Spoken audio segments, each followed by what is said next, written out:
आज का जो टॉपिक आपके लिए लेके हैं वो asylum in Canada. What is asylum and how it works.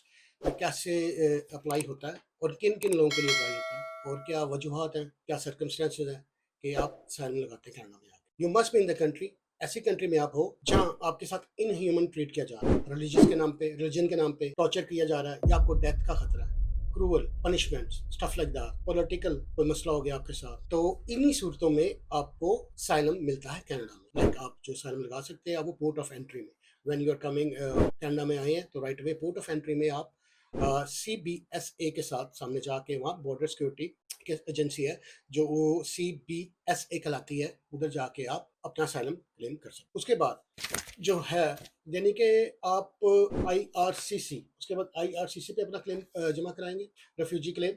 सो उसके अंदर आपने ये सारे बताना है कि आप क्यों आए हैं, आपकी वजूहत क्या है कि क्यों आए, आप अपनी कंट्री छोड़ के आ रहे हैं और कनाडा में साइलम लगा रहे हैं, आपको कोई डेथ का खतरा है, रिस्क ऑफ लाइफ, डेंजर थे आप अपनी कंट्री में, आपके साथ टॉर्चर हो रहा था, इनह्यूमन सलूक किया जा रहा था, तो आपने सारा कुछ बताना है प्लस विथ सपोर्टिंग डॉक्यूमेंट्स। जब आपने क्लेम करना है तो सपोर्टिंग डॉक्यूमेंट्स के साथ ही करना है, जिसको IBR कहते हैं।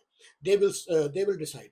जब आप सपोर्टिंग डॉक्यूमेंट्स लगाएंगे जिसको BOC कहते हैं, तो IBR they are the one. जब रेफ्यूजी बोर्ड वाले आपका देखेंगे, इमिग्रेशन रेफ्यूजी बोर्ड वाले, जब उनको पता चलेगा कि आपके साथ ये हुआ तो वो आपका केस लगाएंगे। फर्दर मोर ये कि आपके जितने भी डॉक्यूमेंट्स हैं, लाइक FIR है या आपके ऊपर कोई कुछ हुआ है, आपके पास प्रूफ है, तो वो भी साथ सारे लगाने हैं।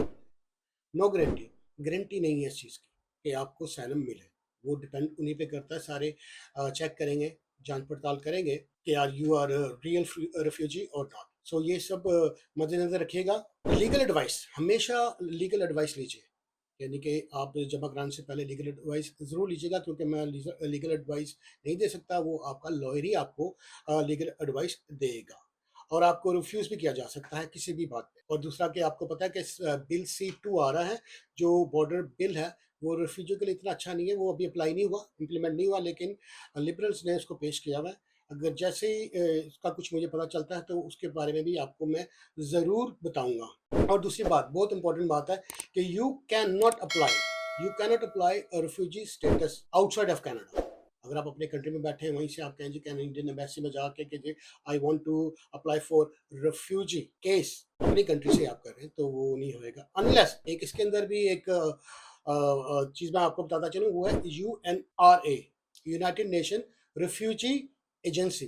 अगर वो आपको रेफर करती है कि नहीं जी ये वाकई ये परसिक्यूशन होने वाली है इनके साथ, टॉर्चर है, डेंजर है, तो फिर अगर वो रेफर करेंगे आपको, UNRA, यूनाइटेड नेशन वाले, अगर आपको वो रेफर करते हैं कि जी वाकई they are genuine refugee and they need a political refugee asylum in Canada, so ज़रूर आपकी वो फिर आप आ सकते हो। अदरवाइज आउटसाइड ऑफ कनाडा आप वहाँ बैठ के लगा नहीं सकते कि जी हमें रेफ्यूजी केस लगाना है।